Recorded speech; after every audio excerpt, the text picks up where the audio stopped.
Hello और नमस्कार। हर रिलीजनल symbol एक कहानी कहता है। कुछ शांति का संदेश देते हैं, कुछ आस्था का और कुछ सदियों पुरानी परंपराओं का। लेकिन क्या हम इनके असली अर्थ जानते हैं? आइए आज बिना किसी पक्षपात के अलग अलग धर्मों के सिंबल्स और उनके महत्व को समझते हैं। आज हम समझेंगे कि डिफरेंट रिलीजन्स के क्या रिलीजनल सिंबल हैं। आइए समझते हैं। हिंदुइज्म या सनातन धर्म में ओम को सबसे पवित्र और सर्वोच्च प्रतीक माना जाता है। यह कोई इंसानी बनाई हुई तस्वीर नहीं है, बल्कि यूनिवर्स की मूल ध्वनि और चेतना का सिंबल है। प्राचीन काल में हिंदुइज्म में कोई एक फिक्स स्टैच्यू या लोगो नहीं था। लोग मंत्रों, ध्वनियों और प्राकृतिक तत्वों को ही सबसे बड़ा सिंबल मानते थे। वैदिक पीरियड और उपनिषद में ओम सिर्फ एक साउंड थी, कोई रिटन सिंबल नहीं थी। लेकिन छांदोग्य उपनिषद में इसे प्रणव यानी जीवन को सहारा देने वाली ध्वनि कहा गया। ऋषियों का मानना था कि सृष्टि की शुरुआत में ओम ही वह पहली साउंड थी जिससे पूरा यूनिवर्स बना। जब प्रिमिटिव इंडिया में ब्राह्मी स्क्रिप्ट का डेवलपमेंट हुआ, तब ओम को पहली बार अक्षरों में लिखना शुरू किया गया। ब्राह्मी स्क्रिप्ट में लिखे गए यू यानी ऊ और ओ के मेल से यह आकार धीरे धीरे देवनागरी में ओम में बदल गया। ओम को A-U-M के लेटर्स में तोड़ा जा सकता है। अ यानी ए का मतलब है सृजन, मीन्स क्रिएटर, जो है लॉर्ड ब्रह्मा। उ यानी यू का मतलब है प्रिजर्वर, जो है लॉर्ड विष्णु। और म यानी एम का मतलब है विनाश या डिसोल्यूशन, जो कि है लॉर्ड शिवा। एंड बिंदु यानी डॉट का मतलब है यह सर्वोच्च चेतना है। यहाँ पर चेतना का मतलब ज्ञान प्राप्त करना in spiritual meaning. Ancient time में और भी रिलीजनल सिंबल थे, जैसे स्वास्तिक। यह सबसे प्रिमिटिव सिंबल्स में से एक है। हिंदुइज्म में इसे सौभाग्य, समृद्धि और मंगल का प्रतीक माना जाता है। मान्यता तो यह है कि स्वास्तिक ओम का ही ज्योमेट्रिकल फॉर्म है। अब जानते हैं शिवलिंग के बारे में। इंडस वैली सिविलाइजेशन की खुदाई से लेकर आज तक यह लॉर्ड शिवा के निराकार रूप और राइज ऑफ यूनिवर्स का मोस्ट प्रिमिटिव सिंबल रहा है। इसी से रिलेटेड सिंबल है त्रिशूल। यह लॉर्ड शिवा का अस्त्र है जो सृष्टि के 3 गुणों सत्य, रज, तम और 3 पावर्स इच्छा, क्रिया, ज्ञान को दर्शाता है। और कमल का फूल भी एक रिलीजनल सिंबल है जो प्योरिटी, स्पिरिचुअलिटी, ब्यूटी का सिंबल है। मान्यता यह है कि जिस तरह लोटस कीचड़ में खिलकर भी उससे अछूता रहता है, उसी तरह इंसान सांसारिक जीवन में रहकर भी ईश्वर को भूलना नहीं चाहिए, ईश्वर में लीन रहना चाहिए। अब जानते हैं संघ के क्या मान्यताएं हैं। यह हिंदू धर्म में अत्यंत पवित्र और पॉजिटिव पावर का सिंबल है और ज्योतिष के अकॉर्डिंग शंख ओम का साउंड है, जो कि हिंदू रिलीजन का मेन सिंबल है। कई वेद और उपनिषद में ओम को यूनिवर्स की मोस्ट पावरफुल साउंड बताया गया। मांडुक्य उपनिषद में कहा गया है कि जो कुछ बीत चुका है, जो है और जो आगे होगा, यह सब केवल ओम है। और तो और यह उपनिषद पूरी तरीके से ओम की व्याख्या पर ही बेस्ड है। और कठोपनिषद में यमराज ने नचिकेता को बताया था कि सभी वेदों का अंतिम लक्ष्य और परम पद ओम ही है। श्रीमद् भगवद गीता के 8th चैप्टर में लॉर्ड कृष्णा ने खुद कहा, ओमित्येकाक्षरं ब्रह्म, अर्थात मुझ अक्षरातीत परमात्मा का नाम केवल एक अक्षर ओम है। और योग शास्त्र के जनक महर्षि पतंजलि ने अपने योग सूत्र में लिखा है कि तस्य वाचकः प्रणवः। इसका अर्थ है कि ईश्वर का नाम ओम है। मॉडर्न एरा और ग्लोबली आइडेंटिफिकेशन के लिए 19th एंड 20th सेंचुरी में जब हिंदू पुनर्जागरण, for example Arya society, Ramakrishna mission की शुरुआत हुई, तब डिफरेंट कम्युनिटीज जैसे शैव, वैष्णव, शाक्त को एक पीयर में जोड़ने और ग्लोबल स्टेज पर हिंदू रिलीजन को रिप्रेजेंट करने के लिए ओम को यूनिवर्सल सिंबल के रूप में आगे रखा गया। अब जानते हैं इस्लाम रिलीजन के बारे में। इस्लाम रिलीजन में आधिकारिक तौर पर कोई रिलीजियस सिंबल नहीं था। हालांकि क्रिसेंट मून और स्टार को दुनिया भर में इस्लाम की पहचान माना जाता है। सुमेरियन कल्चर और बेबीलोन में 2100 बिफोर क्राइस्ट में जियोग्राफिकल गॉड को रिप्रेजेंट करने के लिए क्रिसेंट एंड स्टार का यूज किया गया। फारसी साम्राज्य के 3री शताब्दी में सासानियन साम्राज्य के कॉइन्स पर भी ये चिन्ह देखे गए थे और जब 1453 में ऑटोमन तुर्क ने इस्तांबुल पर विजय प्राप्त की तो उन्होंने इस प्राचीन चिन्ह को अपने राज्य के सिंबल के रूप में अपना लिया। ऑटोमन एम्पायर सदियों तक मुस्लिम वर्ल्ड का सबसे पावरफुल और बड़ा एम्पायर और खलीफा रहा। उनके फ्लैग्स, कॉइन्स एंड मॉस्क्यूज पर इस सिंबल का इतना गहरा इम्पैक्ट हुआ कि आज तक यह सिंबल इस्लाम रिलीजन को शो करने का तरीका है। 19th सेंचुरी के अंत में सुल्तान अब्दुल हामिद द्वितीय ने एकता को बढ़ावा देने के लिए इस सिंबल को झंडे पर इस्तेमाल किया, जिससे यह पाकिस्तान और मिस्र सहित कई इस्लामिक देशों के राष्ट्रीय झंडों तक पहुंच गया। इस्लामिक फेस्टिवल्स जैसे रमजान के रोजे, ईद और हज की शुरुआत नए चांद को देखकर ही तय होती है। इन जियोग्राफिकल वैल्यूज के कारण भी यह सिंबल मुस्लिम कल्चर और आस्था से स्वाभाविक रूप से जुड़ गया। कई इस्लामिक विद्वानों और धार्मिक संगठनों के अनुसार कुरान या हदीस में किसी भी सिंबल को इस्लाम का आधिकारिक सिंबल नहीं बताया गया है।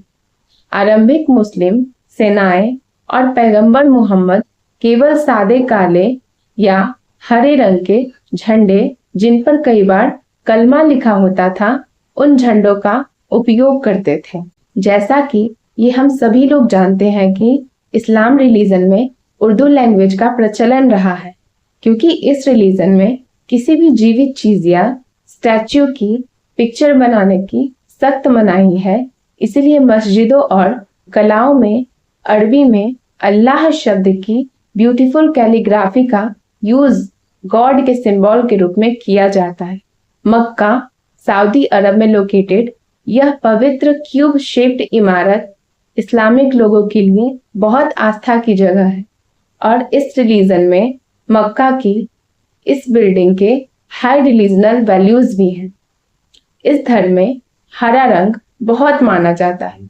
यह जन्नत यानी स्वर्ग और स्पिरिचुअल पीस का प्रतीक है।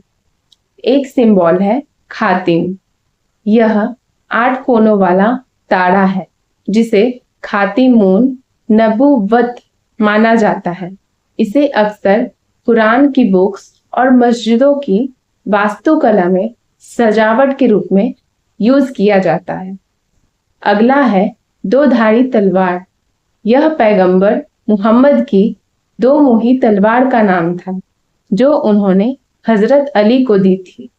यह मेनली शिया मुस्लिम के बीच जस्टिस, ब्रेवरी और फैथ का सिंबल माना जाता है। इस्लाम रिलीजन में मून एंड स्टार्स काफी रिलेट करते हैं लोगों की आस्था से। अब बात करेंगे क्रिश्चियनिटी रिलीजन के बारे में और इनके रिलीजनल सिंबल्स को जानेंगे। इस रिलीजन में सिंबल्स का यूज सदियों से आस्था, ट्रस्ट और बाइबल की शिक्षाओं को शो करने के लिए किया जाता रहा है। स्टार्टिंग टाइम में जब क्रिश्चियंस पर अत्याचार होते थे तब वे अपनी आइडेंटिटी को सीक्रेट रखने के लिए सीक्रेट सिंबल्स का यूज करते थे। क्रिश्चियंस रिलीजन को ग्लोबली रिप्रेजेंट करने के लिए एक मेन सिंबल है द क्रॉस या क्रूसीफिक्स।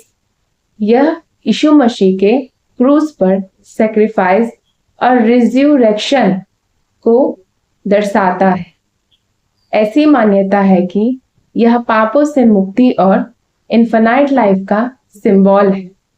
तो आखिर इसकी हिस्ट्री क्या थी, चलिए समझते हैं। रोमन एम्पायर में क्रूस मृत्यु की एक बहुत ही क्रूल पनिशमेंट थी।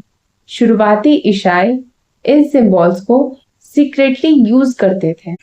4th सेंचुरी में रोमन किंग कॉन्स्टेंटाइन के ईसाई धर्म अपनाने के बाद इसे सार्वजनिक रूप से एक रिलीजनल सिंबल का दर्जा मिला। क्रिश्चियनिटी में जीसस फिश भी एक रिलीजनल सिंबल है। ऐसा इसलिए कि रोमन टाइम में जब ईसाइयों पर अत्याचार हो रहे थे और उन्हें लाइफ का डेंजर होता था, तब वे जमीन पर आधी फिश की पिक्चर बनाते थे। अगर दूसरा पर्सन बाकी आधी फिश बनाकर उसे पूरी कर देता तो वे समझ जाते थे कि सामने वाला भी ईसाई है। इस साइन को वो सेवियर के रूप में देखते थे। अगला रिलीजनल सिंबल है क्रिस्टोग्राम या चीरो। यह क्राइस्ट के नामों का सबसे ओल्ड मोनोग्राम है। यह ग्रीक वर्ड क्रिस्टोस के पहले 2 अक्षरों से मिलकर बना है। यह यीशु मसीह की जीत और शांति का सिंबल है। अब जानते हैं अल्फा एंड ओमेगा सिंबल के बारे में। ये ग्रीक अल्फाबेट के पहले letter alpha and last letter omega है। बाइबल के बुक रेवलेशन के अकॉर्डिंग है, जहां गॉड कहते हैं मैं अल्फा और ओमेगा हूं, मतलब जो है और जो था और जो आने वाला है सब जीसस है। जीसस ही सभी चीजों का आदि और अंत है। इस सिंबल का यूज क्रिश्चियंस आर्ट और कब्रों पर गॉड के इटर्नल नेचर को दर्शाने के लिए किया जाता रहा है। इस रिलीजन में द डव के भी रिलीजनल सिंबल के रूप में मान्यताएं हैं। कबूतर यानी कि द डव शांति और पवित्र आत्मा का सिंबल है। यह गॉड के प्रेजेंस और न्यू लाइफ को शो करता है। अकॉर्डिंग टू बाइबल, जब यीशु मसीह का बपतिस्मा हुआ था तब प्योर एंजल एक कबूतर के रूप में उनके ऊपर उतरी थी। इसके अलावा नूह के जहाज की कहानी में कबूतर का जैतून की पत्ती लेकर लौटना इस बात का संकेत था कि गॉड का प्रकोप शांत हो गया है और पृथ्वी पर शांति लौट आई है। अब जानेंगे सिख रिलीजन को। सिख धर्म के मेन रिलीजनल सिंबल्स उनकी डीप स्पिरिचुअलिटी और दार्शनिक बिलीफ्स को दर्शाते हैं। सिख रिलीजन में सबसे इंपॉर्टेंट सिंबल एक ओंकार और खंडा है। इसके अलावा खालसा पंथ के 5 कंकार भी इस धर्म के पहचान का मुख्य आधार है। चलिए समझते हैं। एक ओंकार, पहले तो मैं ये कहना चाहूंगी इस वर्ड में ही कितना सुकून है। इसका अर्थ है कि ईश्वर एक है। यह सिख धर्म का सबसे पहला और मूल प्रतीक है जो ईश्वर के एकत्व को दिखाता है। यह शब्द सिखों के पवित्र ग्रंथ गुरु ग्रंथ साहिब के पहले वाक्य का आरंभ है।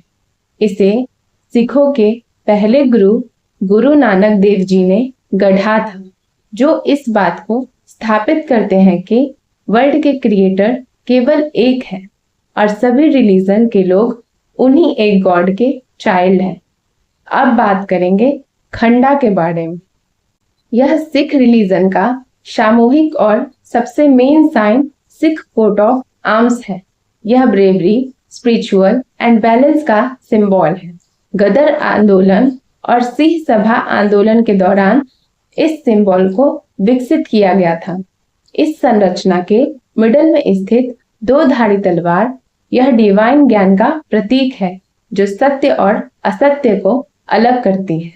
चक्र यह एक वृत्त है जिसका कोई आरंभ या अंत नहीं है, जो गॉड की इटर्निटी का सिंबल है। डो कृपाने ये मीरी यानी सांसारिक पावर और पीरी आध्यात्मिक पावर को दर्शाती है।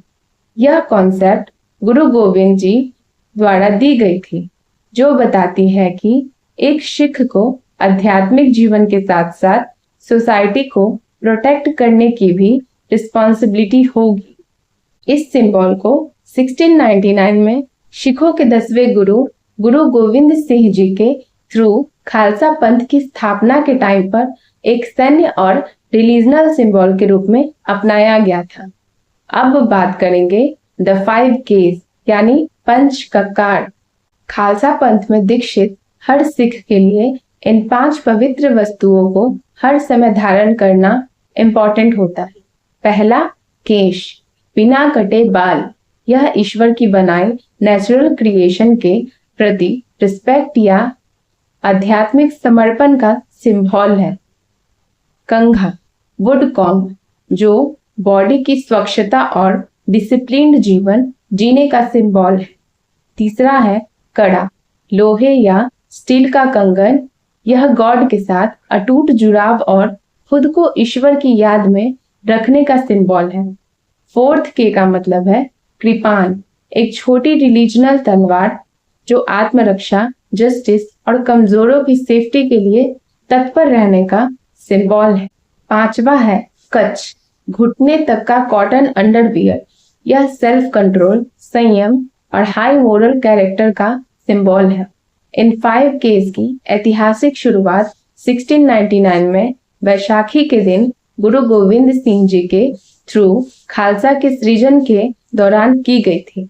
पता है, जब इन रिलीजन्स को बनाया गया था तो कभी ये नहीं सोचा गया होगा कि लोग आपस में लड़े, एक दूसरे से नफरत करें।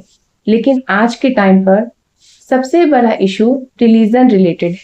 कोई कहता है हिंदू खराब है, कोई मुस्लिम के पीछे पड़ा हुआ है, कोई ईसाई को गलत कह रहा है तो कोई सिख के खिलाफ है। देखा जाए तो हर किसी को किसी धर्म से प्रॉब्लम है। ऐसा मत कीजिए।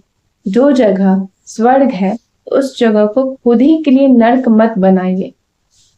अच्छे या खराब लोग कोई भी हो सकते हैं, किसी भी धर्म से हो सकते हैं, किसी भी रिलीजन से हो सकते हैं। इसका मतलब कहीं से भी ये नहीं होता है कि वो रिलीजन खराब है या सारे ही लोग खराब होंगे। चलिए सारी नफरत को भुलाकर हर धर्म की इज्जत करें और हर किसी की आस्था का ख्याल रखें। हमारे किसी भी हरकत से किसी को कोई ठेस न पहुंचे। ओके, मैं अब इस वीडियो को एंड करती हूँ। एंड कॉन्ग्रेचुलेशंस, आपने अपनी नॉलेज को डेवलप करना स्टार्ट कर लिया है। और वीडियो को यहाँ तक देखने के लिए धन्यवाद।